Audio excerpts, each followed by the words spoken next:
Olá, trilheiro! Olá, trilheira! Vamos dar início ao estudo do informativo 684 do STJ, a começar por um julgado de direito civil e também relacionado à matéria de direito do consumidor, especificamente no que diz respeito à temática dos planos de saúde.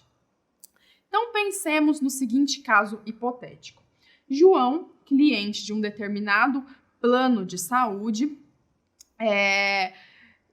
impugna uma previsão em seu contrato, nesse contrato de previsão de plano de saúde, no sentido de que, caso haja uma internação por mais de 30 dias, por motivos de ordem psiquiátrica, para submissão a um tratamento psiquiátrico, 50% das despesas respectivas desse tratamento psiquiátrico deverão ser suportadas pelo próprio paciente, enquanto que os outros 50% irão ser suportadas pelo plano de saúde. Então, João, cliente desse plano de saúde, vê essa cláusula lá em seu contrato e considera que se trata de uma cláusula abusiva ao impor essa necessidade de custeio de 50% das despesas para tratamento psiquiátrico em caso de internações que ultrapassem 30 dias.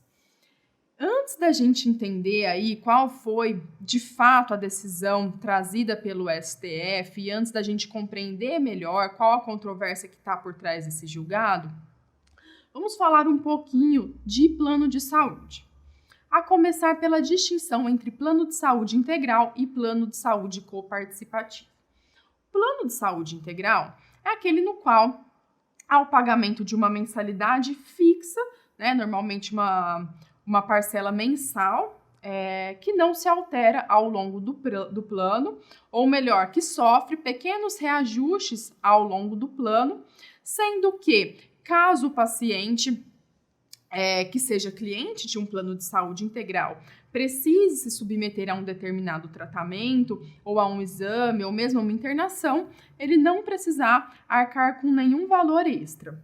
Diferentemente do plano de saúde coparticipativo, que é aquele no qual geralmente a mensalidade ela vem reduzida, ela é de um valor, portanto, menor do que aquele usualmente verificado no plano de saúde integral, mas que, caso o cliente desse plano precise se submeter a um determinado tratamento, exame, internação, ele deverá arcar com uma porcentagem dos custos desses exames, tratamentos e assim por diante. Portanto, vejam que aquela cláusula impugnada por João, nesse caso hipotético que eu narrei, ela se refere a um plano de saúde coparticipativo, aquele no qual o cliente ele também vai contribuir com uma parcela do custeio dos tratamentos, internações, exames e afins que ele necessite utilizar ao longo da vigência do plano de saúde.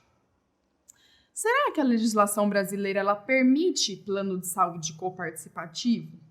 Sim, a lei que rege os planos de saúde aqui no Brasil, ela contém uma previsão expressa no sentido de admitir plano de saúde coparticipativo, desde que, obviamente, isso esteja claramente informado no contrato que será assinado por aquele que irá se submeter ao respectivo plano de saúde.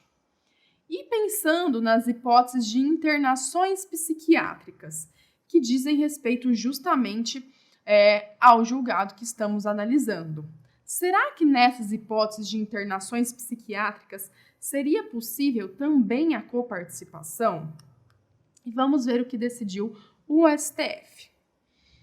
Retomando lá o caso hipotético que eu narrei a vocês, o STF decidiu que nos contratos de plano de saúde não é abusiva a cláusula de coparticipação que esteja expressamente ajustada e informada ao consumidor a razão máxima de 50% do valor das despesas nos casos de internação superior a 30 dias por ano, decorrentes de transtornos psiquiátricos, preservada a manutenção do equilíbrio financeiro. E por que decidiu assim o STF? O STF considerou que, embora De fato, os planos de saúde, as entidades privadas que são responsáveis pelo oferecimento de planos de saúde, elas exerçam atividade de utilidade pública, atividade essa cujo dever de prestação é do Estado. Essas entidades visam, em última instância, a obtenção de lucro. Isso é perfeitamente aceitável, considerando que estamos diante do setor privado. Mas pensando nessa lógica, diferentemente do Estado, que tem o dever de prestar uma assistência ampla e ilimitada à população, a iniciativa privada ela se obriga nos termos da legislação de regência e do contrato firmado entre as partes. Portanto, respeitada a legislação e respeitadas as normas contratuais respectivas, não tem problema nenhum de que a atuação dos planos de saúde se dê de uma maneira distinta, uma maneira peculiar daquela usualmente verificada pelo Estado. E nesse sentido, a Lei dos Planos de Saúde, a Lei 9.656 de 98, ela admite, conforme eu mencionei, expressamente que os planos de saúde sejam coparticipativos, desde que claramente informado o percentual de compartilhamento de despesas.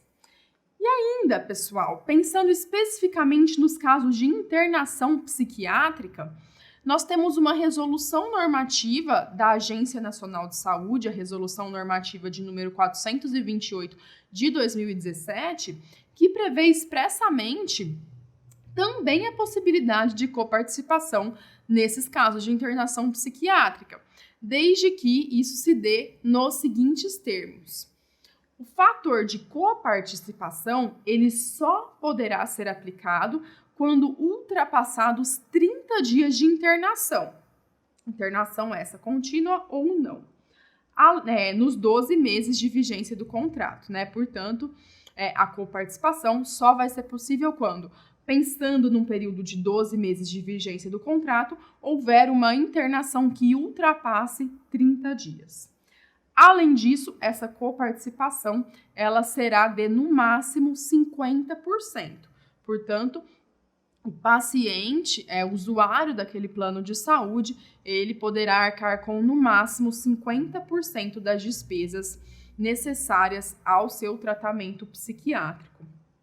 Então, observadas essas diretrizes, não há abusividade nenhuma em cláusula de coparticipação, também no que diz respeito às internações psiquiátricas. Tá ok? Com isso a gente conclui esse julgado e nos vemos na sequência.